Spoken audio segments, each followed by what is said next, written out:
Hello friends, வணக்கம். Welcome back to Happy Homemakers Kitchen. எல்லாரும் நல்லா இருக்கீங்களா? 3 அல்ஃபோன்சா மாம்பழங்கள் மீடியம் சைஸ் எடுத்து தோல் விதை எல்லாத்தையும் நீக்கிட்டு அந்த சதை பகுதி மட்டும் இப்போ மிக்சியில் எடுத்திருக்கேன். இதை போட்டு நல்லா அடித்து எடுத்துக்கலாம்.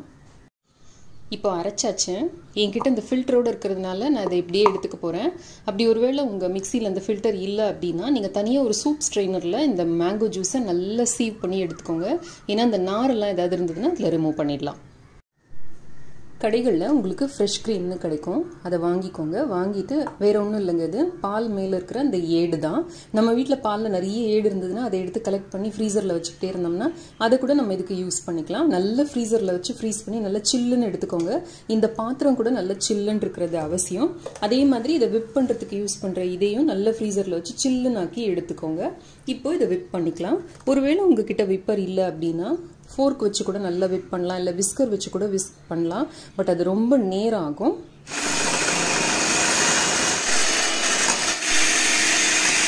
இப்போ ஒரு 3 நிமிஷம் கழிச்சு பார்த்தா நல்லா டபுள் ஆயிருக்கு பாருங்க.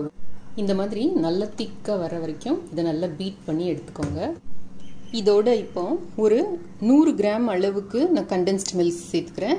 இது வந்து வீட்லேயே செய்த கண்டென்ஸ்ட் மில்க்கு, ஒரு அரை கப் அளவுக்குன்னு வச்சுக்கோங்களேன். இது வந்து நீங்கள் மேங்கோவோட ஸ்வீட்னஸ்க்கு ஏற்றபடி அட்ஜஸ்ட் பண்ணிக்கோங்க. என்னோட மாம்பழம் வந்து செம்ம ஸ்வீட்டாக இருக்குது, அதனால் ரொம்ப கம்மியாக தான் ஆட் பண்ணுறேன். உங்களுக்கு வேணும்னா இது நீங்கள் 1 கப் வரைக்கும் கூட கண்டென்ஸ்ட் மில்க் சேர்த்துக்கலாம். கண்டென்ஸ்ட் மில்க் எப்படி வீட்லேயே செய்யலாம் அப்படிங்கிறதுக்கான ரெசிபி லிங்க் நான் உங்களுக்கு டிஸ்கிரிப்ஷன் பாக்ஸில் கொடுக்குறேன், வேணும்னா பாருங்கள். இப்போ இதோட நீங்கள் வந்து வனிலா எசன்ஸ் சேர்த்துக்கிட்டீங்க அப்படின்னா வனிலா ஐஸ்கிரீம் ஃப்ரீஸ் பண்ணி எடுத்தால், கூட கொஞ்சம் கொக்கோ பவுடர் சாக்லேட்லாம் ஆட் பண்ணிங்க அப்படின்னா சாக்லேட் ஐஸ்கிரீம்.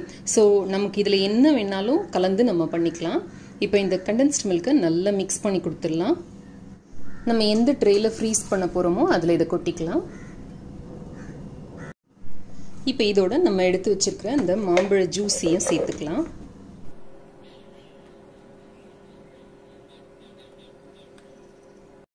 மாம்பழ ஜூஸ் பண்ணுறப்ப அதில் தண்ணியே சேர்க்காதீங்க, வெறும் அந்த மாம்பழத்தை மட்டும் அடித்து எடுத்துக்கோங்க.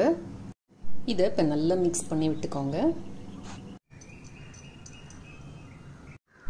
இதில் எக்ஸ்ட்ரா டேஸ்ட்டுக்காக நான் சின்ன சின்னதாக நறுக்கின மேங்கோ பீசஸ் சேர்க்குறேன். அது நடுவில் அங்கங்கே கடிப்பட்டதுன்னா வாயில் ரொம்ப நல்லாயிருக்கும். இது வந்து ஆப்ஷனல் தான்.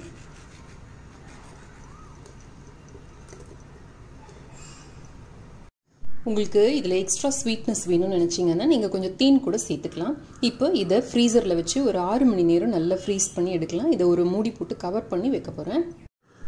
இப்போ நம்மளோட மேங்கோ ஐஸ்கிரீம் ரெடியாக இருக்கு.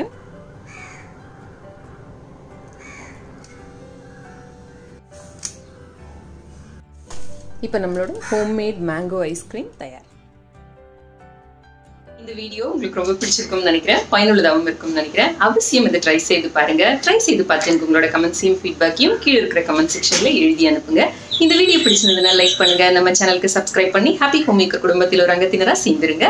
இணைந்திருங்கள் ஹாப்பி ஹோம்மேக்கருடன் எந்நாளும். நன்றி, வணக்கம். ஆரோக்கியமான சமையல், ஆனந்தமான வாழ்க்கை.